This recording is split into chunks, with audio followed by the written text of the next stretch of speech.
अब जैसे भावनाओं को ठेस पहुंचाने की बात जो ये मूर्ख लोग करते हैं, जो स्वार्थी करते हैं, जनता को भ्रमित करते हैं कि हमारी भावनाओं को ठेस पहुंचा दिया,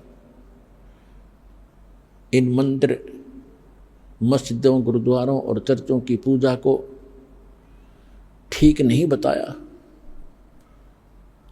मंदिरों में जाने को गलत बताते हैं, भगवान की मूर्ति की पूजा गलत बताते हैं, केदारनाथ, अमरनाथ, इन धामों और तीर्थों पर जाने को गलत बताते हैं। ये हमारी भावनाओं को ठेस पहुंचाते हैं। पुण्यात्माओं, भावनाओं को ठेस नहीं पहुंचाया जाता यदि किसी के पास यथार्थ ज्ञान है और उस ज्ञान के आधार से कोई ज्ञान बताता है। वो तो ऐसा है जैसे बच्चे होते हैं, छोटे छोटे बच्चे, अग्नि जल रही होती है, आग जल रही है, और बच्चा उस अग्नि के बलते हुए उस जल रहे उस भट्ठी की तरफ चलता है,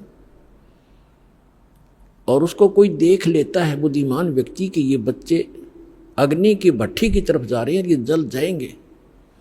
उनको जाकर वो उठा लेता है और वो जाना चाहते हैं, उसको अच्छी वस्तु समझ के पकड़ना चाहते हैं, और उसको उठा लेता है तो वो रोता भी है और कहता है मुझे छोड़ दे, इधर ही जाने दे। उसकी भावनाओं को वहाँ ठेस पहुँचाना अनिवार्य था। यदि उस भावनाओं को ठेस नहीं पहुँचाया जाता तो जल के मर जाता वो बालक। तो दास का प्रयत्न यही समझो कि यदि आप इसको भावनाओं को ठेस समझते हो तो ये इस प्रकार की भावनाओं को ठेस पहुँचाना दास की मजबूरी होगी, क्योंकि दास इस मार्ग से परिचित हो चुका है, और जहाँ तक पार बसाओगी आपको वहाँ नहीं जलने दूंगा उस आग के अंदर। अपने आत्मा परमात्मा आकर बताया करते थे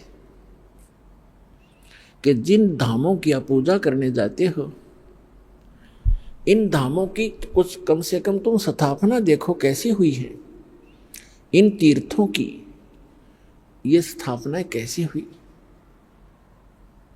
और फिर ध्यान से सोचो, विचार करो। आज बालक नहीं हो, आप शिक्षित हो, उनके इतिहास, उनकी जीवनी हमारे पास उपलब्ध है,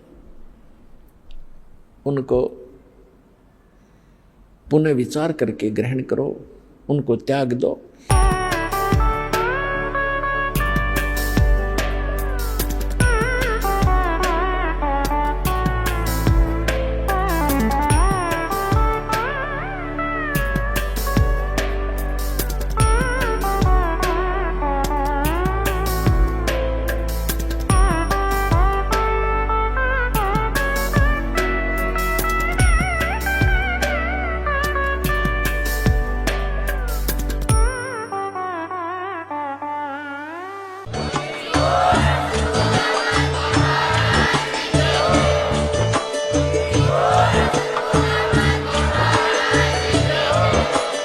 आप सुन रहे थे जगत गुरु तत्वदर्शी संत रामपाल जी महाराज जी के मंगल प्रवचन। अधिक जानकारी के लिए विजिट कीजिए हमारी वेबसाइट www.jagatgururampalji.org। संत रामपाल जी महाराज जी के शुभ आशीर्वाद से पूरे विश्व भर में 500 से भी ज्यादा नाम दीक्षा केंद्र हैं, जिन पर संत रामपाल जी महाराज जी द्वारा ऑनलाइन निशुल्क नाम दीक्षा दी जा रही है। अपने नजदीकी नाम दीक्षा केंद्र का पता करने के लिए संपर्क करें 8222880541।